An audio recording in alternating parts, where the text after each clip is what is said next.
Well, yesterday we left off talking about suffering, and I really divided into the two categories that Peter lays out for us. First of all, if I suffer for something that I've done wrong, that I have engaged in a criminal behavior, or what we might even call an antisocial behavior.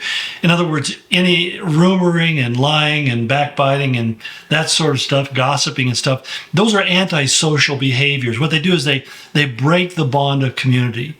And he said, if I'm guilty of doing that, then I need to own that, whatever consequences there are that come with that, and not only ask forgiveness of God, but ask forgiveness of those whom I've offended. But he says, on the other hand, if I suffer because I'm being faithful to Christ, then I need to rejoice in that and be thankful for that, because one of the things that later on Paul tells us in 2 Timothy 3:12 is he said that all who desire to live godly in Christ Jesus will suffer persecution. It's not like you might or it could happen. He guarantees it. He said it's going to happen. There are people who are going to take issue with you. And it's not just because there are bad people out there, but it's primarily because we have a spiritual enemy who is seeking to express his evil through people who are vulnerable to that or are available for that. And I do break people in those two categories. I think there's a lot of people who are vulnerable to the influence of evil simply because they've never been taught what is good and right and true. They don't know the scriptures. They've never been raised in the church. They were influenced by what is biblically sound and right and correct. They haven't even been raised with good moral standards, because there are some people who are just basically moral people because they grew up in a moral construct, not knowing the basis of that morality, but just knowing that there's a difference between things that are right and things that are wrong. But unfortunately, those are often people who don't think they need the Lord because they see themselves as having enough good works to earn their way to heaven, which is another form of spiritual deception. But there are some people like that are out there that have never had that training. And so they're going to come against you simply because, as we used to say, they've got a knot in their knickers. They're really kind of wound up kind of tight, or they've grown up in a very antinomian culture. Antinomian means against the law. They've been raised in kind of a criminal world. It's interesting. My father, I love my dad, and I got a lot of good things from him, but he had some ways of looking at things that just didn't line up. One of the things he told me was, you never admit that you're wrong.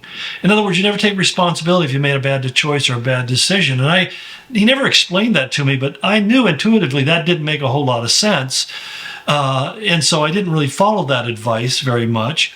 But also, he said that when you're doing business, he says, buyer beware. Now, he gave me two different standards. On one hand, he said, when you do business with somebody, you want to be able to have coffee with them afterwards a year later and everything be good. And I thought, well, that's a good principle. You treat them fairly, and then you win a friend. On the other hand, he said, if you sell them something and it falls apart, well, that's kind of their problem. And I kind of think he only thought that way about cars.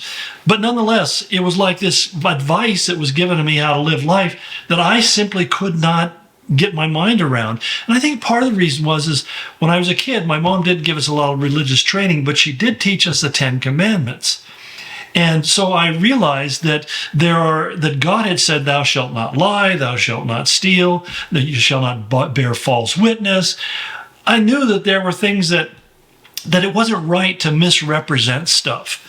And so I remember when I had to sell stuff, my wife said, you're the worst salesman in the world because you tell people everything that's wrong with it, And I mean, because, well, let's be honest, why else would I be getting rid of it? Mostly because I didn't like it. And so I tell the person why I didn't like it. And my wife said to me one time, why don't you just let them decide for themselves? And so I stopped being so aggressive in telling them why it was a bad idea for them to buy it.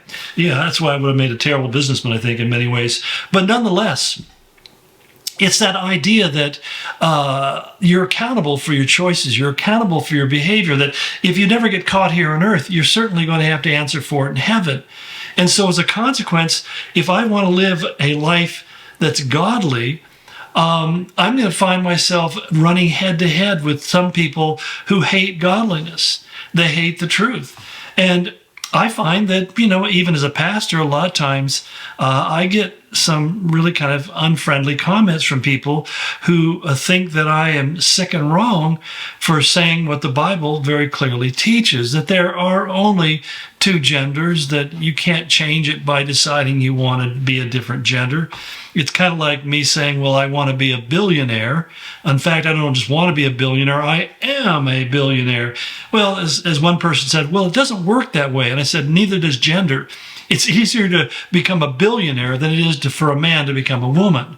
And so both are ridiculous statements. They're not equivalent to each other. And so therefore, why would I want to entertain something that's not true?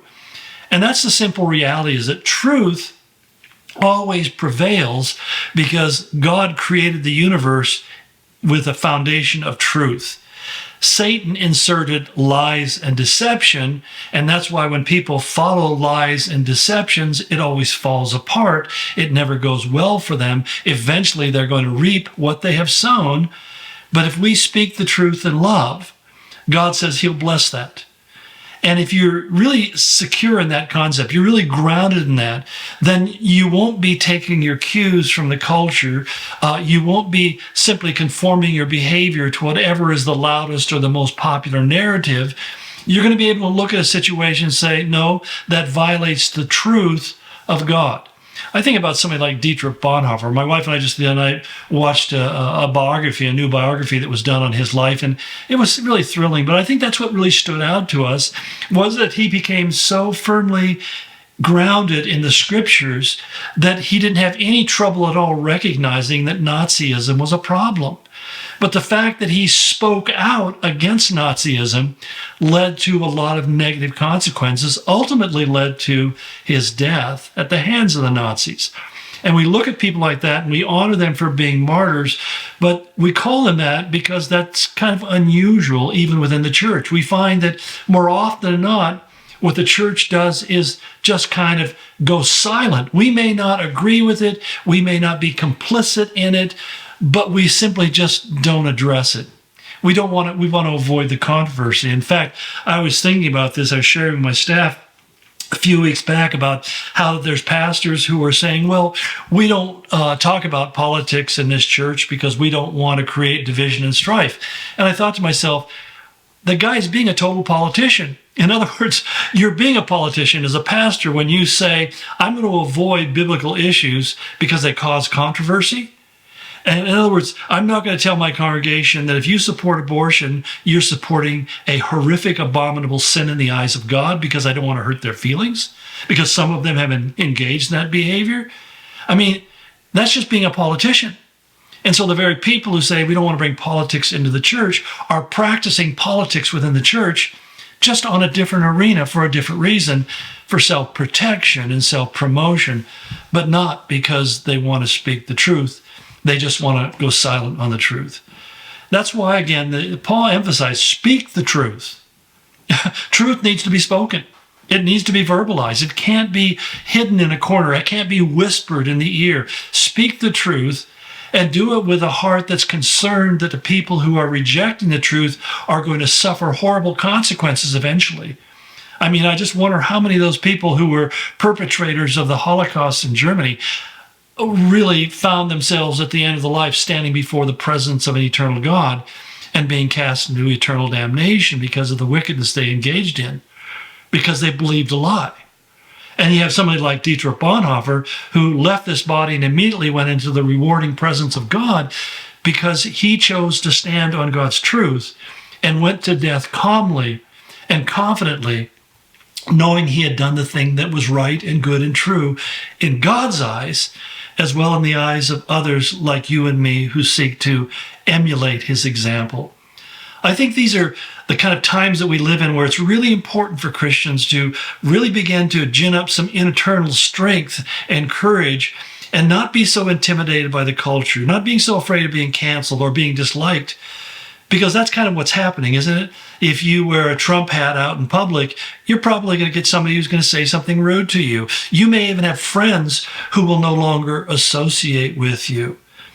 But that's oftentimes the price of following your conscience and doing what you know is right. Because you're not asking those people to vote for Trump necessarily, or even to believe that Trump is the best choice. You're just basically saying the other choice is so clearly wrong and bad, and I only have the choice between one or the other. I'm going to choose the one that's closer to the right stuff, as opposed to people who are fully in with all of which is bad, wicked, and evil. So those are my thoughts on that. So God bless you. We'll continue this conversation tomorrow.